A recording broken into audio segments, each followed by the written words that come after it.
Hello दोस्तों, कैसे हो आप सभी। मैं अरविंद आप सभी साथियों का स्वागत करता हूं आपके इस प्यारी परिवार एसीएस कैरियर इंस्टीट्यूट में। दोस्तों, आज के इस वीडियो में हम लोग बात करेंगे रेलवे ग्रुप डी साइंस के मोस्ट इंपॉर्टेंट क्वेश्चन जो कि आपके एग्जाम के लिए काफ़ी ज़्यादा रिलेवेंट हैं, उनके हम लोग चर्चा करेंगे। तो दोस्तों चलिए स्टार्ट करते हैं। क्वेश्चन को हमने वन लाइन फॉर्मेट में रखा है ताकि आप चीज़ों को बाकायदा समझ पाए। तो चलिए क्लास को स्टार्ट करते हैं। इससे पहले भी मैंने एक वीडियो अपलोड की है जिसमें मैंने क्वेश्चन को वन लाइनर रखा है, ठीक है। और इससे पहले भी मैंने कुछ वीडियो ऐसे अपलोड कर रखी है जिसमें कि हमने क्वेश्चन और आंसर फॉर्मेट पे चीज़ों को ले रखा है।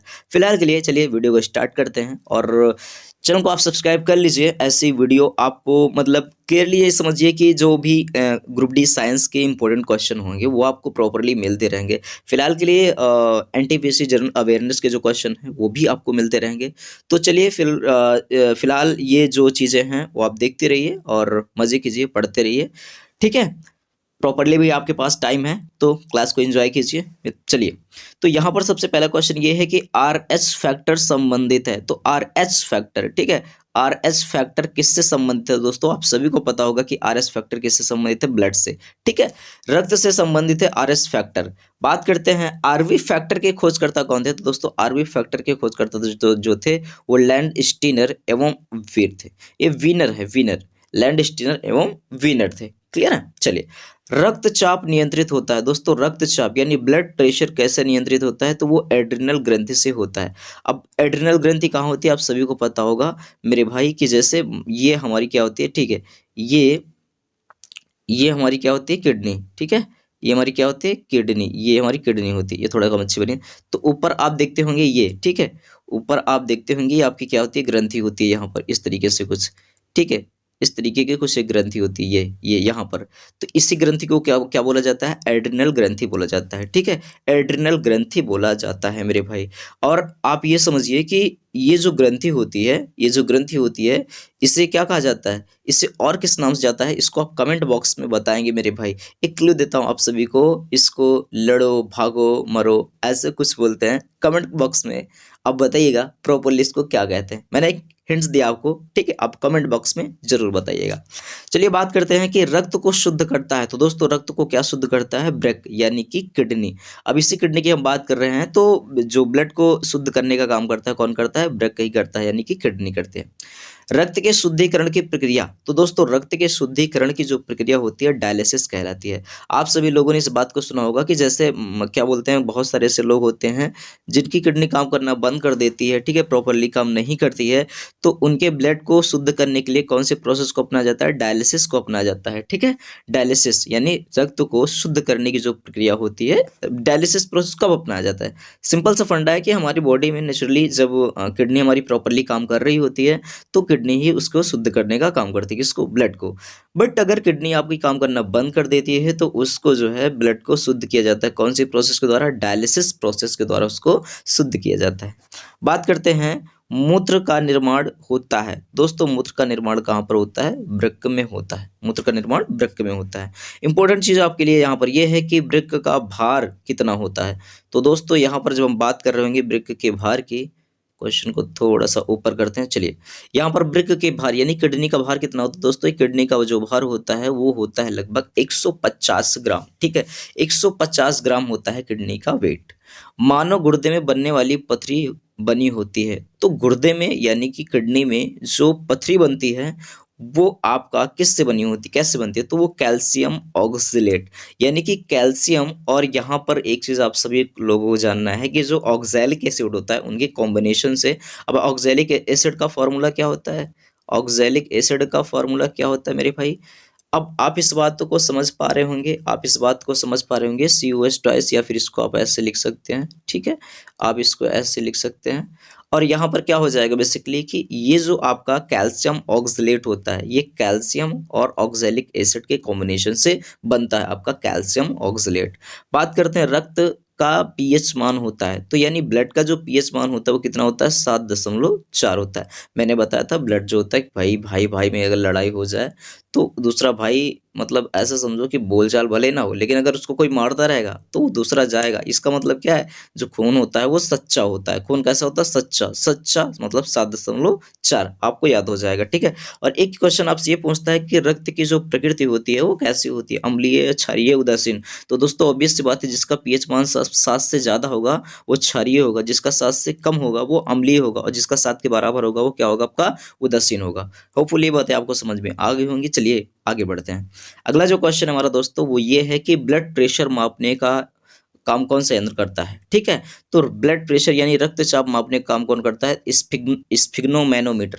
स्फिग्नोमैनोमीटर ब्लड प्रेशर को क्या करता है, काउंट करता है। अगर आपसे पूछा जाए कि एक नॉर्मल ब्लड प्रेशर यानी अब रक्त दाब का मान कितना होता है, तो आप सभी को पता होगा मेरे भाई कितना होता है, 180/20 mm Hg होता है, ठीक है। 120/80 mmHg होता है। किसका मान, रक्त सामान्य रक्तचाप का मान जो होता है, रक्त दाब का जो मान होता है वो कितना होता है, 120/80 mmHg होता है, ठीक है। चलिए बात करते हैं, अगला जो क्वेश्चन है, फिर सर्वप्रथम रक्त परिसंचरण तंत्र का अध्ययन किया था। दोस्तों इंपॉर्टेंट क्वेश्चन। तो रक्त का जो परिसंचरण तंत्र है उसका अध्ययन किसने किया था, रक्त के परिसंचरण के बारे में, तो वो किया था किसने, विलियम हार्वे ने किया था। किसने किया था, विलियम हार्वे ने। याद रखना आप सभी को।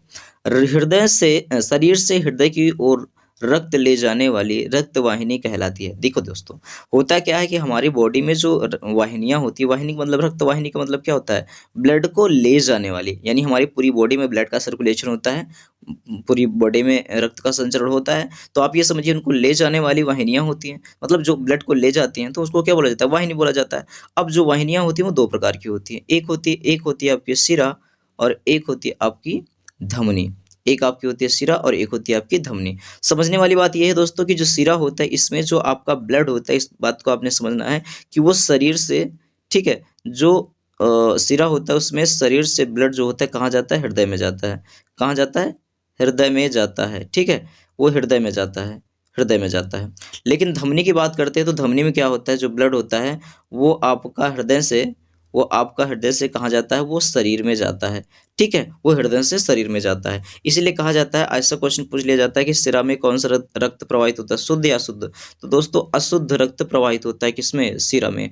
अब बात करोगे अशुद्ध, अशुद्ध का मतलब क्या हुआ, और धमनी में आपका शुद्ध रक्त का प्रवाह होता है, शुद्ध रक्त का परिसंचरण होता है। शुद्ध और अशुद्ध का मतलब इस बात से है कि जो धमनी में रक्त का प्रवाह होता है वो ऑक्सीजनेटेड होता है, यानी कहने का मतलब उसमें ऑक्सीजन होती है, ठीक है, उसमें ऑक्सीजन होती है। लेकिन आपकी जो अशुद्ध जिसको हम बोल रहे हैं उसमें क्या होता है, उसमें आपका CO2 यानी कि कार्बन डाइऑक्साइड होता है, ठीक है। इसलिए उसको बॉडी से बाहर निकालना कार्बन डाइऑक्साइड को जरूरी होता है, और क्या बोलते हैं बेसिकली जो ऑक्सीजन होता है उसको बॉडी में हर जगह आपको पहुंचाना जरूरी होता है। इसलिए शरीर से हृदय की ओर जब जाता है तो हम क्या करता है, फिर उसके बाद शरीर से जब हृदय में जाएगा और उसके बाद फिर लंग्स में जाकर के पूरा प्यूरिफाई होता है, और उसके बाद फिर आप सभी को पता है फिर पूरी बॉडी में सर्कुलेट होता है वो। तो इस तरीके से पूरी प्रोसेस चलती रहती है हमारी बॉडी में, ठीक है। और आप सभी को पता है कि हमारा जो हार्ट होता है प्रॉपरली लगातार कंटिन्यू काम करता रहता है। ये बात आप सभी के मतलब ऐसा समझो कि आप सभी लोग इस बात को जान ही रहे हैं। चलिए बात करते हैं अगला जो क्वेश्चन है। चलिए नेक्स्ट क्वेश्चन की तरफ मूव करते हैं। तो दोस्तों अगला क्वेश्चन है, ये तो सेम है। यहाँ से शरीर से हृदय की ओर रक्त ले जाने वाली रक्त वाहिनी कहलाती है, तो उसका सही जवाब हो जाएगा सिरा। लेकिन अगेन मैं उल्टा क्वेश्चन पूछ लिया आपसे कि हृदय से शरीर की ओर रक्त ले जाने वाली रक्त वाहिनी क्या कहलाती है, धमनी, ठीक है, जो कि मैंने आपको बता दिया। हृदय की धड़कन का नियंत्रक कौन है, तो दोस्तों हृदय की धड़कन का नियंत्रक वो है पेस मेकर। कई बार क्वेश्चन ऐसे भी पूछा गया है कि पेस मेकर का संबंध किससे है, लीवर से है, किडनी से है, ठीक है, लंग से है, हार्ट से है। तो दोस्तों इसका सही जवाब हो जाएगा हार्ट, ठीक है, इसका सही जवाब हो जाएगा हार्ट। यानी पेसमेकर का संबंध किससे है, हृदय से है या हृदय की धड़कन से है, ठीक है। जराविक सेवन क्या है, तो दोस्तों जराविक सेवन ये है आपका आर्टिफिशियल हार्ट, यानी कि कृत्रिम, ठीक है, ये आपका कृत्रिम कृत्रिम हृदय है मेरे भाई, ये आपका कृत्रिम हृदय है, जराविक सेवन। क्लियर है। चलिए आगे बढ़ते हैं। ये डिफरेंट एग्जाम में ये सारे क्वेश्चन आपको देखने को मिल जाएंगे, प्रीवियस उठा के देखेंगे तो। उसके बाद देखें शरीर में ऑक्सीजन का परिवहन। तो शरीर में ऑक्सीजन का परिवहन किसके द्वारा होता है, रक्त के द्वारा होता है। देखिए ये चीज मैंने आपको सभी को बताया कि जो हमारा रक्त होता है, आप सभी समझिए इस बात को, जो रक्त होता है रक्त में पाया जाता है क्या, हीमोग्लोबिन। आप सभी को पता है क्या पाया जाता है, हीमोग्लोबिन। अब जो हीमोग्लोबिन होता है वो किससे क्रिया करता है दोस्तों? हीमोग्लोबिन ऑक्सीजन से क्रिया कर लेता है। तो ऑक्सीजन से क्रिया करने के बाद वो बना लेता है आपका ऑक्सी हीमोग्लोबिन। ठीक है, वो क्या बना लेता है? Oxy haemoglobin. Oxy haemoglobin. तो इस बात को आप समझिए, ये जो ऑक्सी हीमोग्लोबिन आपका यौगिक बन जाता है, ये आपका हमारे कोशिकाओं तक पहुंच करके, हमारे ऊतकों तक पहुंच करके ऑक्सीजन को क्या करता है? वहां तक पहुंचा करके ब्लड के साथ फिर से आ जाता है। तो इस तरीके से प्रॉपरली हमारे पूरी बॉडी में जो ऑक्सीजन का सर्कुलेशन होता है वो किसके द्वारा होता है? ब्लड के द्वारा। यानी ब्लड के द्वारा कैसे? क्योंकि ब्लड में होता है आपका हीमोग्लोबिन। हीमोग्लोबिन ऑक्सीजन से क्रिया करता है और ऑक्सीजन से क्रिया करने के बाद ऑक्सी हीमोग्लोबिन बन जाता है, जो कि सभी कोशिकाओं और ऊतकों तक पहुंचाने का काम करता है। चलिए आगे बढ़ते हैं। उसके बाद अगला जो क्वेश्चन दोस्तों कहाँ गया? जी हाँ, अगला जो क्वेश्चन है वो ये है कि पित्त होता है, तो पित्त मतलब जो पित्त रस होता है वो कैसा होता है? तो वो आपका होता है पीले रंग का क्षारीय द्रव होता है। पीले रंग का क्षारीय द्रव होता है और इसका पीएच मान कितना होता है पित्त रस का? तो ये होता है 7.7। पित्त का पीएच मान होता है 7.7। अब 7.7 मतलब प्रकृति कैसी हो जाएगी? क्षारीय हो जाएगी। उसके बाद पित्त स्रावित होता है। इंपॉर्टेंट क्वेश्चन ये है भाई, इंपॉर्टेंट बात यही है कि पित्त स्रावित होता है। तो पित्त कहाँ स्रावित होता है दोस्तों? पित्त स्रावित होता है आपका लीवर से, यानी कि यकृत से। लेकिन कई बार बच्चा कंफ्यूज हो जाता है, उसमें ऑप्शन ये दे देता है पित्ताशय। कई बार ऑप्शन ये दे देता है पित्ताशय। तो अब ये समझिए कि पित्ताशय अगर दे दिया, सॉरी, पित्ताशय अगर दे दिया तो आप ये समझिए कि बच्चा कंफ्यूज होता है, सोचता है कि पित्ताशय यानी पित्ताशय से पित्त रस का श्रवण होता होगा, लेकिन ऐसा नहीं है। ऐसा नहीं है दोस्तों। होता क्या है बेसिकली, इस बात को आप समझिए, जो पित्त रस होता है उसका श्रवण कहाँ से होता है? पित्त रस जो है तो उसका श्रवण जो होता है पित्ताशय, मतलब पित्त रस का श्रवण जो होता है लीवर से, यानी यकृत से होता है। लेकिन वो स्टोर कहाँ होता है? तो स्टोर होता है पित्ताशय में। ठीक है, वो स्टोर कहाँ होता है? पित्ताशय में। उसके बाद बात करते हैं लीवर में भविष्य के लिए भंडारित रहता है। तो लीवर में भविष्य के लिए क्या भंडारित रहता है? तो दोस्तों लीवर में भविष्य के लिए क्या भंडारित रहता है? तो वो रहता है विटामिन ए। ठीक है, विटामिन ए जो होता है वो आपका, तो यहाँ पर आप सभी को ध्यान देना है। ठीक है, ये इंपॉर्टेंट चीज़ है कि स्रावित कहाँ से होता है और स्टोर कहाँ से होता है। स्रावित होता है यकृत द्वारा, और स्टोर कहाँ होता है? पित्ताशय में। ये आपके लिए जरूरी है। और लीवर में भविष्य के लिए भंडारित रहता है तो क्या? Vitamin A. मैंने आप सभी को बता दिया। उसके बाद पित्त जमा होता है। जी हाँ दोस्तों, ये जो बात मैंने आप सभी को बताया वो यही बात है कि पित्त कहाँ जमा होता है? तो यानी वो जमा होता है पित्ताशय में, गाल ब्लैडर में। हाइड्रोफोबिया रोग होता है। तो दोस्तों हाइड्रोफोबिया रोग जो होता है वो किसके द्वारा होता है? तो कुत्ते के काटने से। तो कुत्ते के काटने से कौन सा रोग हो जाता है दोस्तों? हाइड्रोफोबिया। देखिए हाइड्रोफोबिया की बात करें तो दो वर्ड से मिलकर बना है, एक है हाइड्रो और एक है आपका फोबिया। तो हाइड्रो का मतलब होता है दोस्तों, हाइड्रो का मतलब होता है जल, हाइड्रो का मतलब होता है जल, और फोबिया का मतलब होता है डर। इसमें इंसान को क्या होता है कि जल से बहुत ज़्यादा डर लगने लगता है, ये आपका होता है हाइड्रोफोबिया। ठीक है, जैसे कि आप लोग को एग्जाम देख के एग्जाम में डर लगने लगता है, एग्जाम फोबिया जिसको बोलते हैं, तो जस्ट वैसे ही। ठीक है, चलिए आगे बढ़ते हैं मेरे भाई।